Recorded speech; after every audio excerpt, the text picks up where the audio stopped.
You're listening to the Business Marketing Show, episode number 58. You can find us at businessmarketingshow.com, on iTunes, SoundCloud, and Stitcher.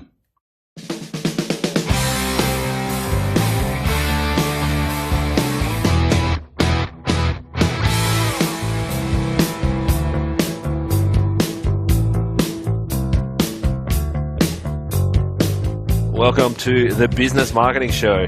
My name is Brendan. I'm here with my co-host, Ed. Hi, Brendan. How are you? I'm well. I'm very well. What is it that we're going to be drilling down into today? Well, as we just talked about before we hit the record button, financial tools, accounting stuff. I guess we both get asked, I don't know of you, but we have talked about in the past, I think we both get asked about financial tools and accounting systems, and probably one of the big ones is taking credit cards online and through websites and stuff. So probably a good idea we record an episode and have a chat about it and kind of share, because I feel like I do say the same thing a lot, and I have a couple of blog articles on my website that I point people to, but it would be good to have 20 minutes where we talk about exactly the systems we use in a bit more detail, I think. What do you think? Absolutely. And it is a subject that people sometimes avoid because it's to do with finances, and not everyone likes dealing with this subject. So it is critical that we get across what we're using and what we recommend. Yeah. And I can talk about some of the mistakes I've made, and I'm sure you've had similar experiences, and some examples of what our clients are doing, and go from there. Yeah, I think you're absolutely right when you say people hate doing accounts and bookkeeping, and they avoid it. But I now love it. I have an hour each week where maybe sometimes an hour and a half, depending on the time of the month, that I just dedicate to looking at. I don't do my bookkeeping, but review the financial stuff, look at the bills, look at the numbers. Basically, it's time dedicated to that, and I love doing it. It's probably one of the most important tasks in our business, because the other thing is, looking at the reports and making sure everything's up to scratch and we're actually making money and profitable, and the bills are being paid and all that sort of stuff. So I think right from the start, I just want to say, when it's working and you have it set up and systemized, doing accounts shouldn't be painful. It shouldn't be difficult. You shouldn't hate it. It should be a joyous experience. I call it my hour of counting the money each week. I'm like the mama-san sitting there in the back of the store counting the dollars. So that's how I think of it. Fair enough. I don't know whether I'm quite there yet, but it is good to have a system where you can just point and click and at a glance see where you're at, what your profit and loss is, and where things need adjusting and where things are going well. So first off the bat, most of our clients have some type of website. Usually they have some sort of e-commerce as well, or they're taking payments. So there needs to be some sort of payment system. So what do we recommend that people look at in terms of getting a payment gateway and an e-commerce or shopping cart set up? Well, I'll tell you how I work in our business. So I have a couple of different businesses, or work with. I'm involved in a few different businesses, but I'll talk about the search engine shop first. So there's really two main ways I take payments. So one is bank transfer, and then the other one is credit card. So for credit card, we use eWay in Australia. So there's actually two parts to taking credit cards online. So just want to point out that all our invoicing is digital. We don't do any paper invoicing, anything like that. So invoices go out via email, and then there's two options on the bottom. One, they get a PDF, and they can click the link inside the PDF where they can pay the invoice online. So this isn't even, I'm not even talking about online checkout or online shopping. This is a more traditional sort of invoicing system where, we have clients on retainer, and we do one-off projects. They get an invoice at some point in time. PDF invoice goes out. They can pay by bank transfer. They can click the link inside their invoice itself, and it takes them to a payment page that is integrated with Xero. It's a secure page, and they can pay by credit card online there. So that is processed by eWay. How difficult was that to set up? Because a lot of people have said to me, in terms of getting their bank system set up for taking payments, and eWay sometimes is a bit of a challenge. How did you find that setting it up? I actually had a client a couple of weeks ago who said the same thing to me. So let's just first up, there are two parts to taking payments online. One is the merchant facility with your bank, and then there is the payment gateway. So eWay is a payment gateway. So there's really two parts. There's one is getting the bit set up with your bank, and then the bit set up with eWay. And every time, well, 9 times out of 10, when we're doing online stuff with clients, I just say, just call eWay and get them to sort it. eWay will talk to your bank and sort out whatever. I don't know what happens in bank world, but if you get eWay to do it, because they are motivated to get it sorted. So it's better to talk to them first, and then they'll deal with the bank, and the bank will give you the paperwork you need to sign, versus the other way around, talking to your bank first. Your bank Excellent tip. Yeah, your bank will also have an online gateway, and the majority of the banks won't be compatible with a lot of cloud tools. So eWay is compatible. eWay in Australia, so eway.com.au is compatible with 99% of stuff. So it's probably the most popular gateway in Australia, apart from PayPal. And been around for a long time, at least 15 years from my knowledge. Yep. So, so I'd say use eWay. Very easy to set up for me. Because you're taking credit cards, there is some stuff to do on the bank end, because they obviously want to avoid fraudulent transactions and any dodginess. So they do look at as the business owner or director or whatever, they look at your personal credit rating. They potentially will want to see some money in bank accounts. If you have business bank accounts with them and don't have any balance, then they might be, scratching their heads a bit. So there is. This is eWay you're talking about, or your bank? This is on the bank end. So okay. Yeah. So there will be some sort of checking in place to make sure that you or your business are, financially responsible, and the bank isn't left holding the bag if there's some sort of problem on the credit card front. So just something to be aware of. What do you use in terms of, are you similar, or are you a bit different? Or in terms of what we use, we're using PayPal and Stripe. We've actually got a credit card facility, but it's not an online credit card facility. We've just never had the need, because we don't. PayPal has sufficed for that. Yeah.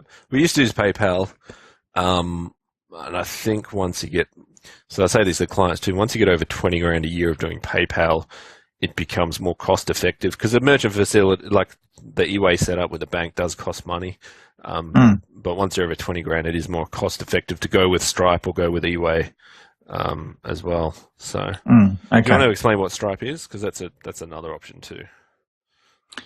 So Stripe is another payment gateway similar to PayPal. It's very quick to set up, and it allows you to take payments through their system. They accept the credit card, so you don't actually have to have a merchant account, and then it's attached to whatever bank account you want to transfer the money in.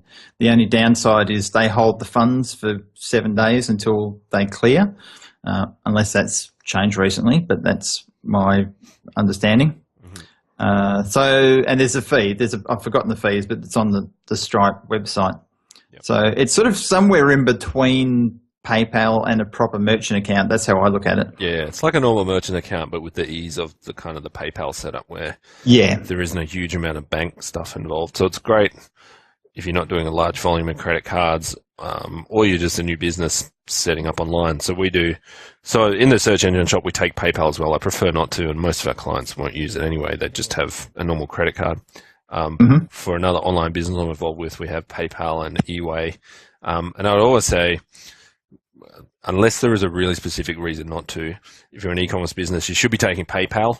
And you should also have you should have 2 gateways. You should absolutely have PayPal, and you should have something else that processes normal credit cards. So PayPal and Stripe is a good combo if you're an e-commerce business, for a couple of reasons. One is some people prefer to pay by PayPal, and typically for all the e-commerce businesses I've ever worked with, the split between who chooses to check out with PayPal and who chooses to check out with credit card through the other gateway is usually 60-40 or 70-30 in favor of the credit card. So what that means is you're still getting 30 or 40% of people who want to use PayPal over a credit card. And there's a number of reasons for that. People might have money sitting in PayPal. For me, when I'm shopping online, I don't know about you, but if I'm buying online, especially from overseas, and even more if I don't know, I'm the first time dealing with them, or they don't look 100% legit, or there might be some reason I might not trust them, I use PayPal because it offers an extra layer of protection for me as a buyer. So that's why I use PayPal. And sometimes if you're buying from overseas, then the fee structure you might actually pay a little bit less. So if you have a credit card, we're paying transaction fees for international transactions. It might be cheaper to go with PayPal as a buyer. Mm-hmm. Yeah, agreed. Mm-hmm. So it's going to be horses for courses. You've got to examine what your needs are. And if you're growing to the point where you're doing, say, as Brendan said, more than 20,000 in sales a month, it's probably worthwhile going through the merchant account and eWay scenario rather than PayPal. That's 20,000 a year. So if you have 20,000 a year. Okay, yeah, that's kind of the level. Like when we started out, we just had PayPal for credit card payments, and then we started doing, more than 20 grand a year through the PayPal. So just running the numbers, it makes more sense to get a proper merchant facility. There was no Stripe back then. That was years ago. So Stripe is relatively new in the Australian market. Yep. Okay. So that's sort of the accepting payment merchant side of your website and finance. I should also talk quickly. There is one thing that annoys the hell out of me is when I go somewhere, if I'm going to a cafe or a shop or somewhere, and somewhere you'd expect them to take credit card and they take cash only.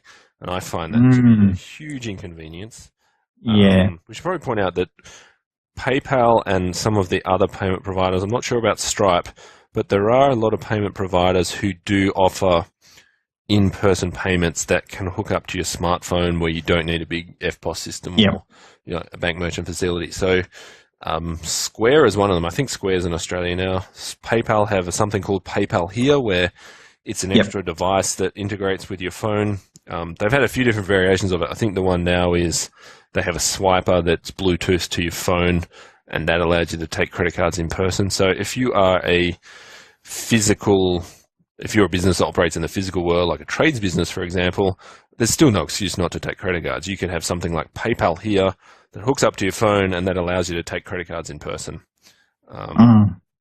We used to charge 3% credit card surcharge on top of whatever. People were, because it costs money to, you get charged by the bank or PayPal, whoever, for the credit card payment. So we used to charge 3% on top, and we got rid of that.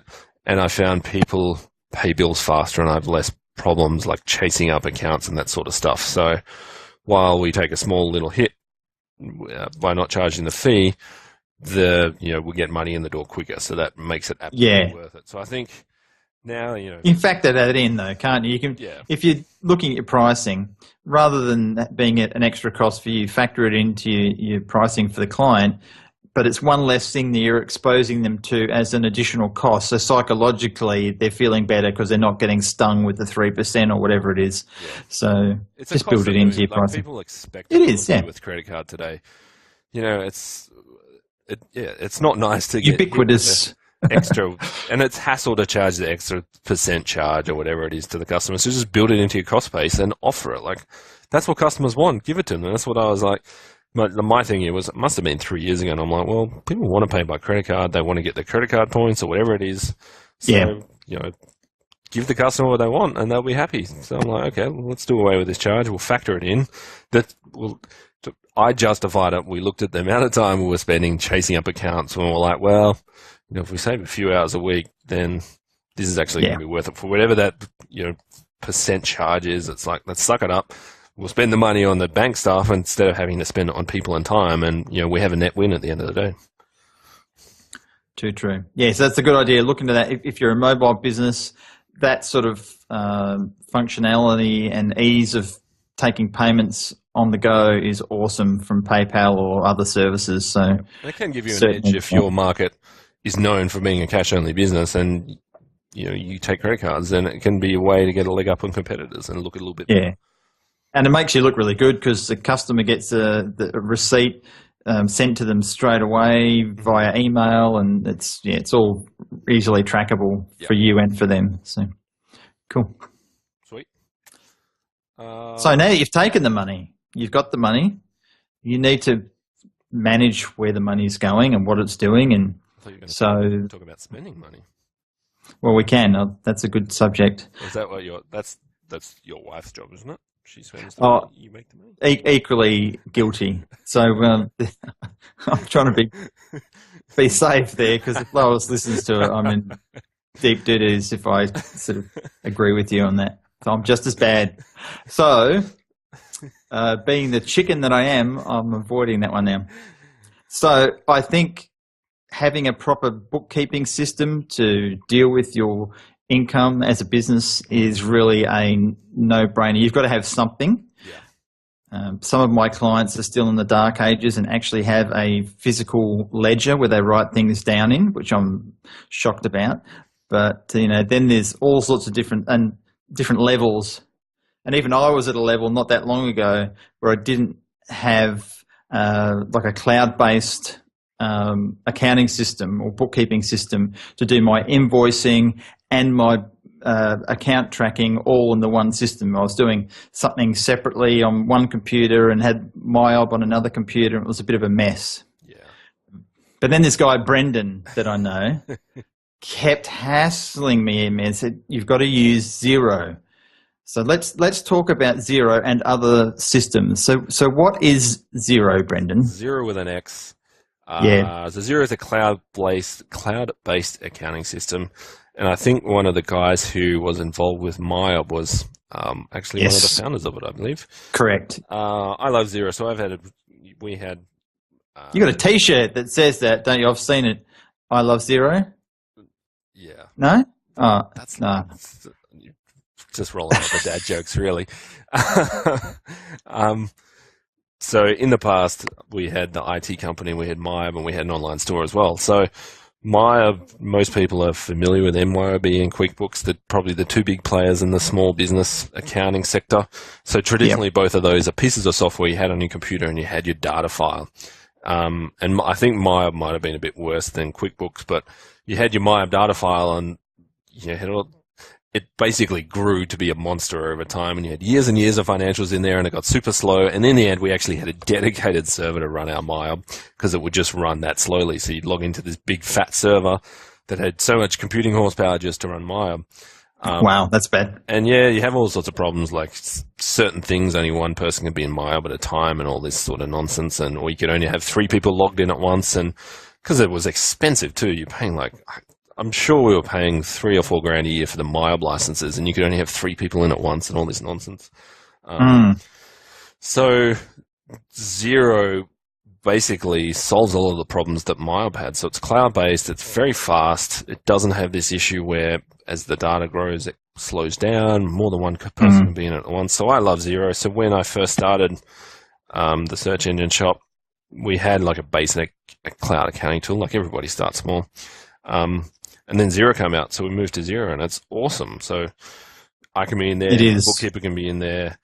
There's no issues with upgrades and software because the tax law changes regularly. So MyOb, you had to roll out these patches and updates. You had all this IT overhead. Cloud, I've been using it for at least 5 years, or around 5 years. I just love it. It just takes out so much of the work that would be 10 years ago we had to do with MyOb. The other big thing is it can integrate with, so it pulls in feeds from our bank account. So all the transactions from the bank account are automatically in there. So reconcile everything. Yeah, like my bookkeeper does it. But when I check the finances once a week, I'll just go in and apply any payments because we look at it at different times. So there might be a few payments that need to be applied, and it's very simple. Like it has on the left, it has the payments, the bank account transactions. On the right, it'll match that to an invoice. If someone pays some money, it'll find the best match for the invoice, and you hit the OK button and it applies the payment. Like it's cuts out the grunt work, has a lot of automation. We have a whole bunch of other tools plugged into it to make it even smarter. So Xero is fantastic. I think there's another tool called Sasu, SAASU, which is another cloud-based accounting tool, and I think Sasu is better if you have a lot of inventory. So if you're an inventory-based business, that might be better. But yeah, big fan of Xero. Yeah, and the good thing is you can be anywhere in the world on your laptop or even probably on your smartphone. I haven't done one on my smartphone. They've got an app for it. I'm not sure if you can do invoices off that. But even if you just are on your laptop, you can go into Xero, create an invoice and send it off. and you're not restricted to where your version of your accounting software or invoicing software resides, which is how I used to be. It was on one laptop, so you could only do it from that. Mm-hmm. So, and you can have customized invoices, because my wife's business, Career Wisdom, she has a different invoice to me for Online Impact, so she can go in and log in, and Lois will do her own invoices and send them through there, and I'll do mine, but it's all in the same company account, so it's really easy. Yeah, because prior to that, your bookkeeper had to come and work directly in person on those data files, right? Yeah, I mean, she still does. It's still easier for her to turn up, and because there's sometimes things she needs from me that I got to find and bits and pieces. So she still physically turns up to do it, and I'm sure at some stage you could alleviate that, because I know you do. Mm-hmm. But in how it used to be, there was all sorts of pieces we had to string together. Now it's just in one place. Yeah. So I haven't seen my bookkeeper in face-to-face in maybe 2 years, maybe 18 months. She's still alive? Are you sure she's still around? Well, she sends me invoices and things happen in my accounting system every week, so I'd assume so. Yes, she is. Let's hope so. Yeah, so we have a whole bunch of other things that are plugged into Xero as well. That basically we've talked about this briefly in another episode. So learning from my other mistakes in the past, or basically with the search engine shop, I built it from the ground up to not have the problems that the IT business had. So one of the other things I hated was that we'd have to deal with paper. So we run completely paperless Office, and I do that using Dropbox, Shoeboxed. So those are two different tools. So Dropbox is the cloud-based account file sharing system. Yep. So traditional business might have network drives. Dropbox is the cloud kind of version of that. We use Evernote. So Evernote does a lot of different things, but it's like, in a way, it's a digital filing cabinet. And then we use Shoeboxed. So I'll explain them all. So Shoeboxed, basically, you take your paperwork and receipts, put them in an envelope, and post them to Shoeboxed. Or you can actually scan them with your phone, like take a photo of your phone and email it there. So Shoeboxed they will scan the physical paperwork, and it will automatically get put inside Evernote, and it gets put in Dropbox. So we have a Dropbox file for, say, an invoice, and we have it in Evernote. So it automatically gets pushed in. And the one thing that I love about Evernote is it has a very good search function in that it can scan a document, and you can actually search for whatever's inside that document. So yeah, that's cool. OCR, if you know the product, basically the search. What does that mean, Brendan? I know what it is. Character recognition. So although the scan is a photo of the document, effectively, Evernote can read the words inside that document. So all our paperwork is inside Evernote. So if I want to find something, I just load up Evernote, do a search, and I find it. We do keep the physical files in Dropbox as well, just in case we need them. And Shoebox also do data entry. So they'll do basic data entry. We don't really use this feature so much anymore because we have so many international transactions. But if you're an Australian-only business, they have a whole bunch of automation, and they have a team that basically there is additional data tagged against each scanned invoice inside Shoebox that has the dollar amount, the supplier, and they will do their best guess. Or you can set up automated rules to attach a particular supplier to a particular expense account in Xero, and then you can just hit the export box, and it will do all the data entry. And then inside Xero, you have all the expenses or whatever, and it will have an extra link inside there. We can click a button, and it will open a scan of that receipt. So it's pretty cool. Very, very good. That's awesome. Did I lose you in all that IT nerd talk? Not me. I'm sure you didn't lose most other people, but people can always ask questions if they didn't understand something. So, So Shoeboxed, Evernote, Dropbox. Those are the extra things we have plugged in to our Xero to make our whole bookkeeping experience, I guess, virtual. So she works from her office, and we don't need to see each other. We communicate via email, occasionally phone, and all the documents are managed through these cloud tools. It's a brave new world, Brennan. It is. It is, Ed. So do you want to talk about, I don't know if you have anything to add there, but DIY bookkeeping versus having a bookkeeper?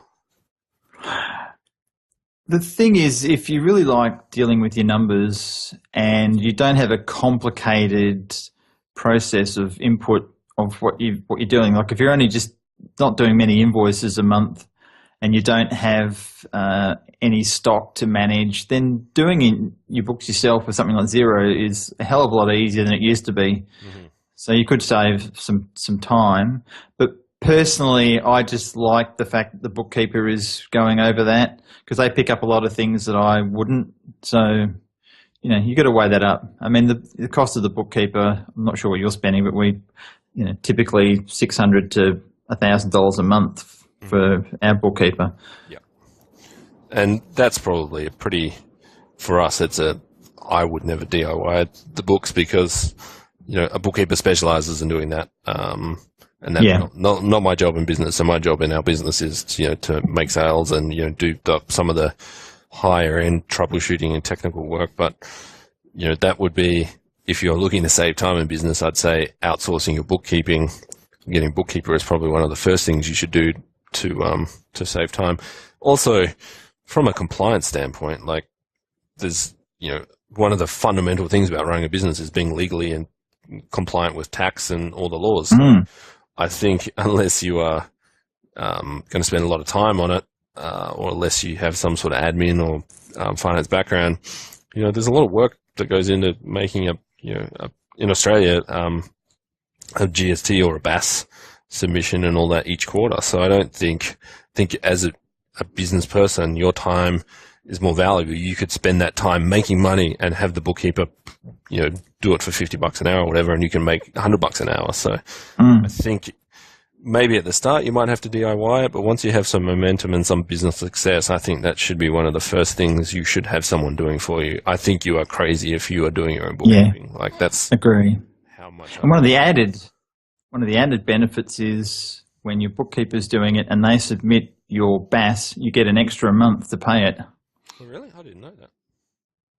Well, I'm not sure whether you can organise that if you're doing it yourself as well, but because our bookkeeper is submitting it through the tax department sort of automatically through their system, we always get an extra 30 days to pay. Mm-hmm. Okay. So it's good. Cool. Good to know. What else you got here? The other tools that I use, I use something called XO Cashflow that plugs into Xero, which is very good. It's an automated way to chase up outstanding accounts. So it gives me a simple console where I can see what's overdue and I can send reminders from there. So that's worth checking out as well. So what's that XO console? XO Cashflow. Oh, Cashflow. And is that is that a separate cloud-based system or is it something that attaches? That plugs into Xero. I think we pay $10 a month for it, and it probably saves 2 hours of chasing people manually that we'd have to do otherwise. Oh, okay. We'll put that in the show notes. Someone wants to call me. Hang on. The phone's again. Okay.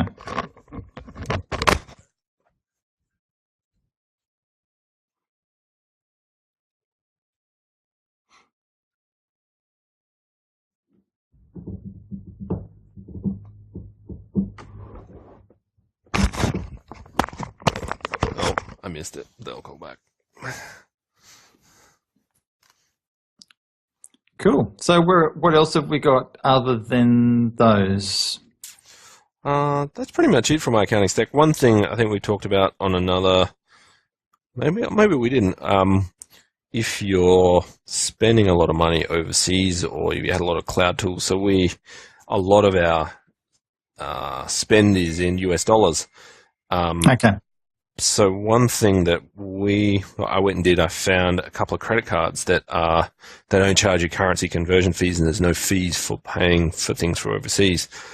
And I ran the numbers on it, and it probably saves us $10,000 a year in transaction costs and exchange rates and all sorts of stuff like that. So the two cards, it's worth checking out. If you're spending a lot of money, say in US dollars, those fees can add up a lot. So the two cards that we have, one is called Citibank Plus. So this is for Australian businesses.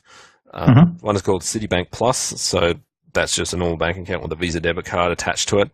And the other one is GE Money 28 Degrees MasterCard. And I think those are probably, I did a lot of research, and I think those are the only two cards in Australia that don't charge you fees for international transactions. So definitely worth checking out. And the other bonus is both of them give me a better exchange rate than my normal bank, St. George Bank, do. So the exchange rate was 3 to 5% better most of the time, and then I'm not getting charged the transaction fee either. So. Yeah.